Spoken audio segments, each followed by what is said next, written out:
কিরে, তুই তো আপসেট কেন? আর বলো না, সামনে টেস্ট পরীক্ষা, কিন্তু যা পড়ছি তাই ভুলে যাচ্ছি।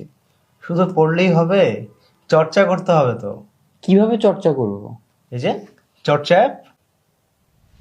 এইচএসসি 25 ব্যাচের একাডেমিক কামব্যাকের জন্য চর্চা নিয়ে এসেছে স্পেশাল সাবস্ক্রিপশন, যেখানে তুমি পাবে অধ্যায় ও টপিক ভিত্তিক লক্ষাধিক এমসিকিউ ও সিকিউ, টপিক ভিত্তিক ক ও খ ভান্ডার, ডেইলি ও উইকলি পরীক্ষার জন্য নিজের মতো করে রুটিন তৈরির সুযোগ, সকল বোর্ড প্রশ্ন ও অ্যাডমিশনের প্রশ্ন ব্যাংক থাকছে। 25 ব্যাচের জন্য স্পেশাল লিডার বোর্ড, তার সাথে থাকছে এইচএসসির ফাইনাল মডেল টেস্ট। তাই সায়েন্স, আর্টস বা কমার্স এইচএসসিতে সেরা হতে চাইলে সাবস্ক্রাইব করো এখনই এবং চর্চা করো নিজের গতিতে।